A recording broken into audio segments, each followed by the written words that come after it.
అమ్మా ఏం చేస్తున్నావు? తీపాకాయ కలుపుతున్నానమ్మా. ఎలా తయారు చేస్తారు నానమ్మ? తీపాకాయ 100 మామిడికాయలు తెచ్చామనుకమ్మా. కడిగేసి నీటిలోను ఒక గంట సేపు మామిడికాయలు నానబెట్టి అవి కడిగేసి శుభ్రంగాను ముచ్చుకుని తీసేసి తుడిసేసి కాయలు ముక్కల కింద ఇలా కోసేసుకోవాలమ్మా. ఇలా ముక్కల కింద కోసేసుకున్నాక 100 మామిడికాయలు అనుకోమ్మా.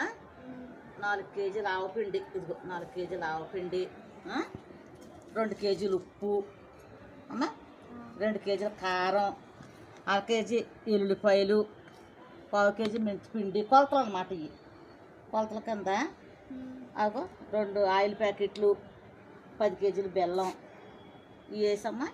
ఇవన్నీ ఇలా వేసి కలపాలి. ఇప్పుడు బెల్లం, ఆవపిండి, నూనె, ఇవన్నీ కారం, ఉప్పు అన్నీ వేసి కలపాలన్నమాట. కలిపేసి డొక్కులను వేసి నానబెట్టాలి. ఇలా కొంచెం ఇది ఇలాగా నూనె ఎలా కలపాలి చూపిస్తాను చూడు. ఇలా ముక్కలే ఇలా నేర్పిస్తాను, పచ్చడి నేర్పిస్తాను. ముక్కలు ఇది ఆ చేతితో ముక్కలు. నానమ్మ ఇదే నూనె? ఇది పచ్చళ్ళకి వేరుశనగ నూనె పోసుకోవాలమ్మా. వేరుశనగ నూనె అన్నా పోసుకోవాలి, లేకపోతే నువ్వుల నూనె అన్నా పోసుకోవాలి. నువ్వుల నూనె మనం పోసుకోలేనప్పుడు ఈ వేరుశనగ నూనె పోసుకుంటే పచ్చడి నిలవాగుద్ది అనమాట. ఇగో ఇప్పుడు ఆవపిండి, ఉప్పు, కారం, ఎల్లుల్లిపాయ ఇవి అంతా ఇలా కలిపేసాను కదమ్మా. ఇలా కలిపేసి ఇది ఇలా వేసుకుని ఇగో బెల్లం అమ్మ, ఇలా బెల్లం ఇలా వేసుకుని బెల్లము, ఆవపిండి, ఉప్పు ఇవన్నీ కలిపేసి వేసి నూనె ఇవన్నీ వేసి ఇలా కలుపుకోవాలి.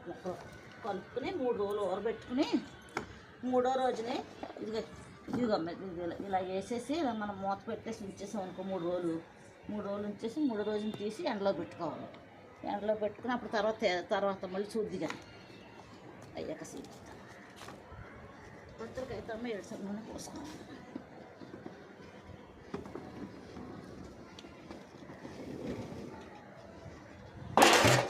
ఇలా సంవత్సరం అంతా నిల్వ ఉంటుంది అన్నమాట. పోయి అమ్మ చాలు మళ్ళీ తర్వాత పోసుకుంటాం.